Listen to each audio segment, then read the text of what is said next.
Welcome to Techstination. Joining us are Tom Bishop and Steve Warren, the co-founders of a company called Pale Blue. Thank you for joining us, Tom and Steve. Good to be here. Great to hear you. Tom, we'll turn to you first. Tell us what Pale Blue is all about. Sure, happy to. So Pale Blue, the full name of the company is Pale Blue Earth. Pale Blue, if people were to Google it, we'll find out is a reference to a Carl Sagan quote related to the Voyager 1 mission. I'll leave it at that.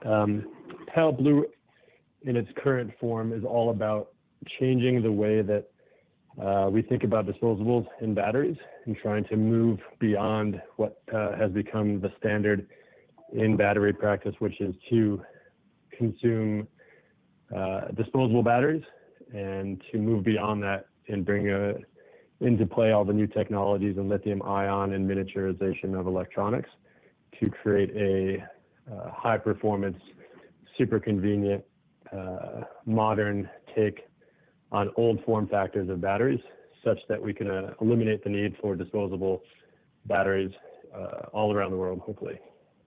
And Steve, what you've developed is a new type of lithium polymer battery. Tell me about that. Yeah, well, yes, Fred. So what we looked at, as Tom mentioned, at the disposable battery as it stands. It's been around for many decades in the AA or the AAA or other formats. And then you can also look at rechargeable batteries, which have been around for several decades as well, either in nickel metal hydride or in lithium even today. And the traditional recharging batteries need to be charged using a docking station. And we looked at why is it that most people are still using disposable batteries? So rechargeables are available, but it's a very small part of the market. So the majority of users, 90% plus, still buy disposable batteries at the drugstore or the supermarket or whatever it might be. And we felt that the biggest reason for that, people not switching, was convenience.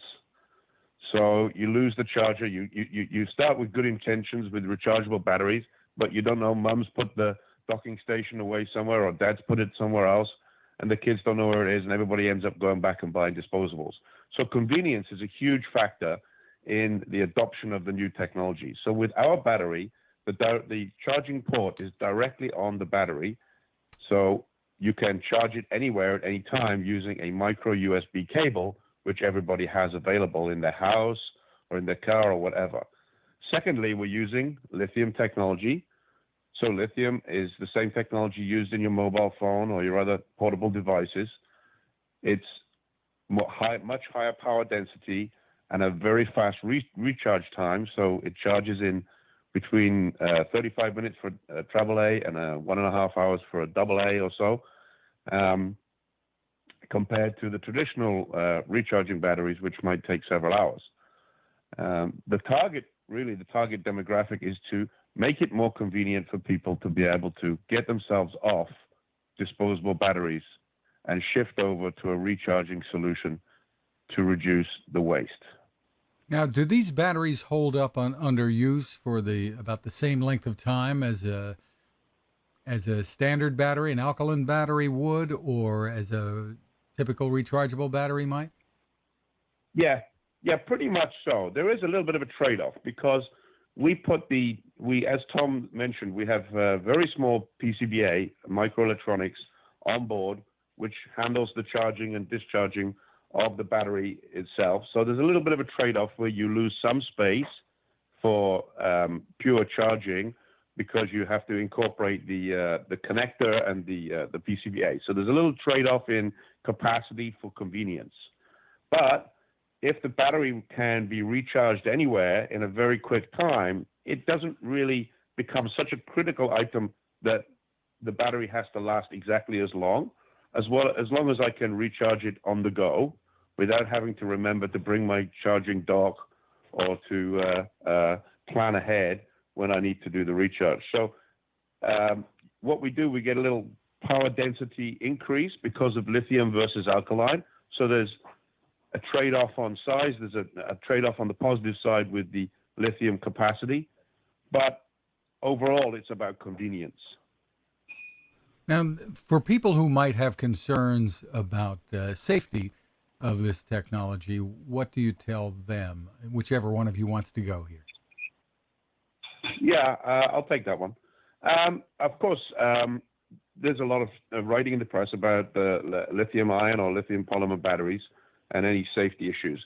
And on the other hand, lithium ion and lithium polymer batteries are extremely common. So there are billions of batteries made per year in every mobile phone or every tablet or many other smart devices carrying those batteries. So the risks are certainly manageable if you make sure you've got a robust design and it's been fully tested out. So both myself and Tom have been around the industry. I go back into the 90s, Tom a little bit less, but similar. So between myself and Tom, we've been in the electronics industry for, probably a combination of 50 years. So we're well familiar with the industry processes to manage manufacturing and design risks and to do full testing and quality assurance during the manufacturing cycle. We've paid a lot of attention to that. So those are well-known issues and are manageable issues. But of course, we recognize that there is a potential that has to be managed correctly when we're handling battery technology, which we are doing. Tom, tell me about the economics of this. I'll jump in on. What do they cost, and how does it work out for the consumer? Sure thing. We are selling 4 packs of AA's for $30 and 4 packs of AAA's for $25. The economics are pretty simple. It depends, I guess, what you compare it to, but let's pretend you're buying your AA's at the store nearby your home as opposed to going and buying them bulk at the holidays when they get really cheap. But let's say you're spending $1 on your AA battery cell, like an alkaline Duracell or Energizer. You're spending $1 on that battery. It's good for one use. As Steve mentioned, our product will approximate the same amount of power capacity that you can get out of an alkaline battery, but our battery is rated for 1,000 cycles. So that means you can use it 1,000 times. So if our battery cell is a little over $7 for a AA compared to a $1 AA alkaline, but you can use it 1,000 times over the lifetime of that battery. If you're able to keep it in regular use and use it for years, you could potentially save up to $993 on AA batteries. The key to that is not putting it in some sort of use case where you're not using that battery very often. If you're putting it into a product that you might change the battery out every year, every 2 years, maybe a TV remote with your AAA batteries, it's going to take a long time to hit your ROI. But for me, I've got children with lots of toys. I'll move my batteries from my toys. Right now, we move some out into Halloween decorations that are outside. After Halloween, I'll either move them into Christmas decorations or I'll put them in my headlamps. I do a lot of outdoor stuff. I'll keep those batteries in regular use rather than having a battery in everything that I own. I'm trying to use those batteries as often as possible because every time that I charge one, I'm theoretically preventing myself from needing to buy another alkaline battery. So the economics work out in your favor if you're using the batteries a lot. And even if you were only using 2 times, you're saving the world 1 battery's worth of waste. So there's an upside from the utilization of the Earth's resources and the need to dispose of e-waste. And so that's a big thing to point out. We haven't really cracked the nut on that one in this conversation, but the prevention of the resulting waste from disposable batteries. There's another interesting way to look at it, Fred, in terms of the economics. When you look at a disposable battery, as Tom said, maybe it's costing $1 or maybe it's costing 50 cents. It depends on the type of disposable battery you're using. But when you look at a disposable battery and you consider the actual amount of energy, electrical energy delivered by that battery compared to the price that you pay for that battery, it is a fraction of the cost. So the amount of usable energy that's delivered is, let's say, well below cents of energy, but you're paying 50 cents or $1. So what are you paying for?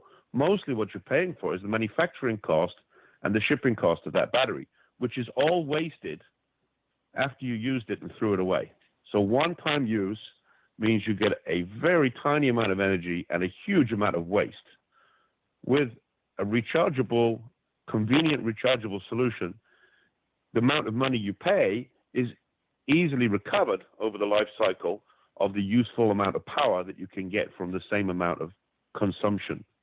So one cell of alkaline versus one cell of lithium has a massive impact in the amount of waste that is produced.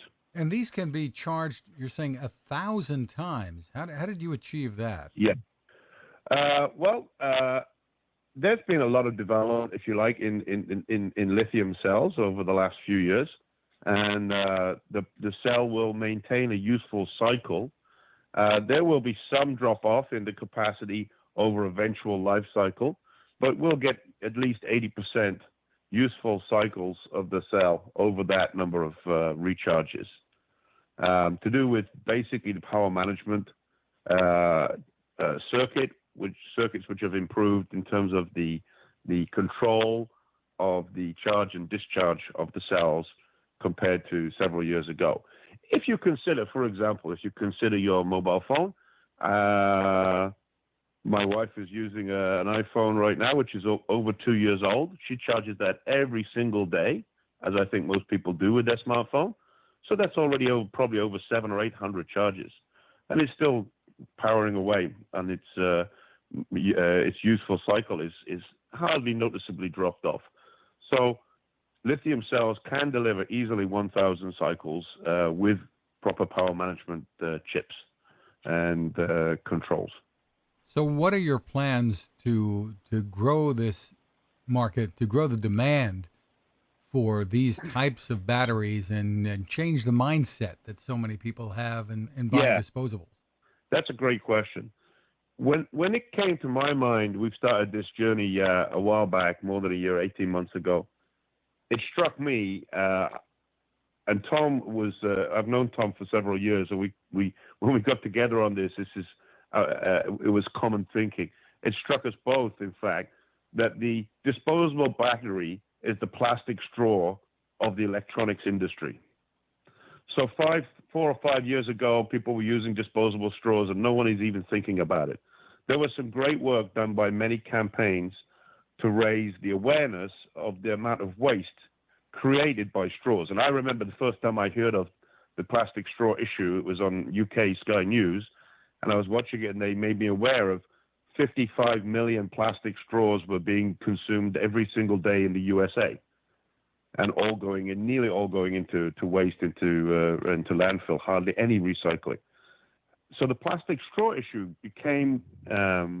raised people's awareness. Tom talks about the picture of the turtle with the plastic straw through its nose.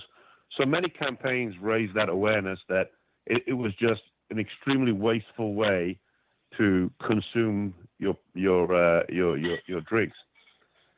The rechargeable battery solution here essentially is trying to make the same point with disposable batteries, that disposable batteries have such an impact. When I looked into disposable batteries, and I realized there are 10 million disposable batteries thrown away every day in the USA, 10 million per day, every day, 365 days a year, just in the US. It struck me immediately, this is the same kind of problem of waste that we had with the plastic straws.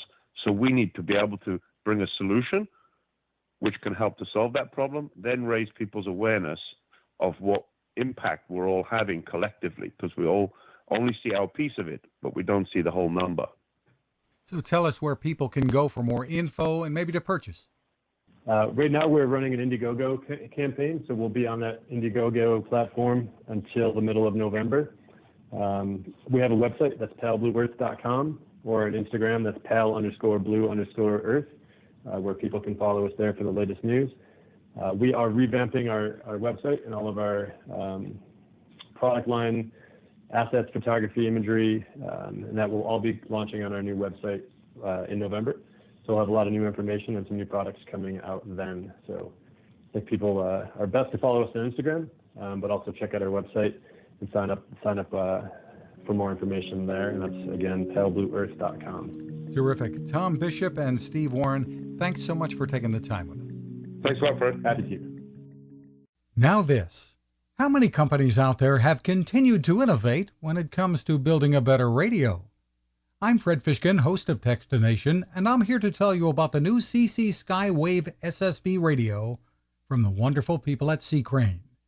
Bob and his crew really love radio, and it shows in this new compact model that is packed with features. Beyond great AM and FM reception and sound, you can tune into shortwave signals from around the world, listen to ham radio operators, aviation, and more. It's the radio you'll turn to every day, and in emergencies. It will run for nearly 3 days on just 2 AA batteries. Pair the sleep timer with the new Soft Speaker 3, and you've got the perfect radio for your nightstand. Of course, it can wake you up too. Click on Crane at Techstination.com and put in the code Techstination for a free flashlight with your order. They love radio, and you'll love Crane.